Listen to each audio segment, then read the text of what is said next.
नमस्कार, मी प्रिया तुमचं मनापासून स्वागत करते कुक विथ प्रिया या यूट्यूब चॅनलवर। तर आज आपण बनवत आहोत कलिंगडाची भाजी। तुमच्या इकडे कलिंगडाला काय म्हणतात हे नक्की कमेंट करून सांगा। आमच्या इकडे कलिंगड म्हणतात किंवा काही ठिकाणी याला चक्की देखील म्हणलं जातं। तर तुमच्या इकडे काय म्हणतात हे नक्की कमेंट करून सांगा। तर याची भाजी खूप सोपी आहे बनवायला, अशा प्रकारे बनवा, खूप छान बनते। तर सगळ्यात पहिल्यांदा आपण कलिंगड जे आहे ते कट करून घेऊयात। तर मी एवढं पूर्ण कलिंगड नाही वापरणार भाजीला, पाव 3 पाव इतकं वापरणार आहे।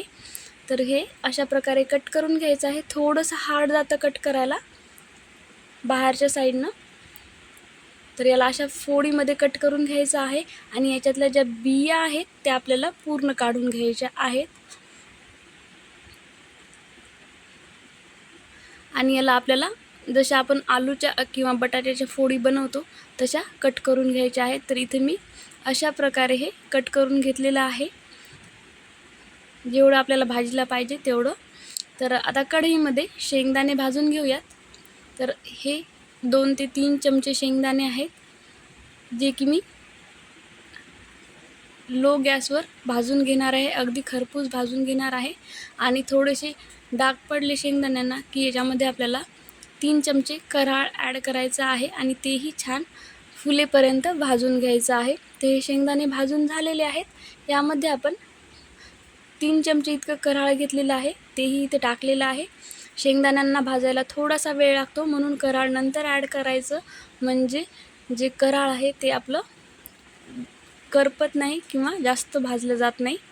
तर छान तडतडलं की काढून घेऊयात आणि याचे एक मिक्सरला बारीक अशी भरड करून घ्यायची आहे। फक्त मिक्सर चालू बंद करत आपल्याला त्याची भरड बनवून घ्यायची आहे। तर फोडणीसाठी इथं कढईमध्ये तेल टाकून मी मोहरी टाकलेली आहे। मोहरी छान फुलली की त्यामध्ये जिरं टाकायचं आहे। जिरं छान तडतडलं की यामध्ये आपल्याला 10-12 पाकळ्या लसूण ठेचून किंवा कट करून टाकायचं आहे। लसूण थोडासा परतून झाला की यामध्ये एक मोठा बारीक चिरलेला कांदा टाकलेला आहे मी। कांदा आपल्याला 1.5 ते 2 मिनिटं छान परतून घ्यायचा आहे, तांबूस रंगावर। कांदा छान परतून झाला की यामध्ये आपण मसाले ॲड करणार आहोत। तर तुम्ही बघू शकता थोडासा लालसर कलर आलेला आहे कांद्याला। तर इथे आपण लाल तिखट टाकणार आहोत। तर इथे मी 1.5 चमचा लाल तिखट टाकणार आहे।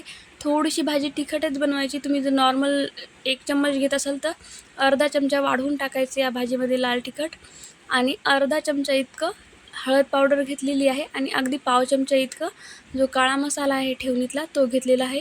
तुमच्याजवळ जो असेल तुम्ही तो इथे ॲड करा। आणि त्यामध्येच मी जी शेंगदाणे आणि कराळाची भरड काढून घेतली होती मिक्सरला ती टाकलेली आहे। ते हे छान परतून घ्यायचं आहे 1 ते 1.5 मिनिटं या तेलामध्ये। आणि नंतर आपल्याला यामध्ये कलिंगडाच्या फोडी ॲड करायच्या आहेत, ज्या आपण कट करून घेतलेल्या आहेत। तर खूप सोपी भाजी आहे। तर हे बघा अशा प्रकारे हे टाकून घेतलं आहे आणि आपल्याला हा जो मसाला आहे किंवा ही फोडणी आहे ही सगळी या फोडींना लावून घ्यायची आहे, छान मिक्स करायचं आहे। आणि नंतर यामध्ये आपल्याला मीठ ॲड करायचं आहे, चवीनुसार मीठ टाकायचं आहे। मी इथे 1 चमचा इतकं मीठ टाकलेलं आहे। आणि याला छान मिक्स करून घेऊयात। आणि याला आपल्याला कोथिंबीर टाकायची आहे बारीक चिरून आणि याला झाकण ठेवून आपल्याला छानपैकी शिजवून घ्यायचं आहे। फक्त आपल्याला खूप जास्त ओव्हरकुक नाही करायचं, थोडीशी दबायला पाहिजे इतकीच भाजी आपल्याला कुक करायची आहे। तर तुम्ही बघू शकता झाकण ठेवून मी साधारण 5 ते 7 मिनिटं याला शिजवून घेतलेलं आहे आणि हे अशा प्रकारे शिजलेलं आहे। तर इतपतच आपल्याला शिजवायचं आहे। ओव्हरकुक शिजवली की ही भाजी छान नाही लागत, गुळचट बनते। म्हणून फोडी आपल्याला मध्यम थोडंसं 90% इतक्या शिजवून घ्यायच्या आहेत। आणि हे बघा तयार आहे आपली कलिंगडाची भाजी। खूप सोपी रेसिपी आहे, नक्की ट्राय करा या पद्धतीने, खूप छान लागेल। व्हिडिओ शेवटपर्यंत पाहिला त्यासाठी धन्यवाद।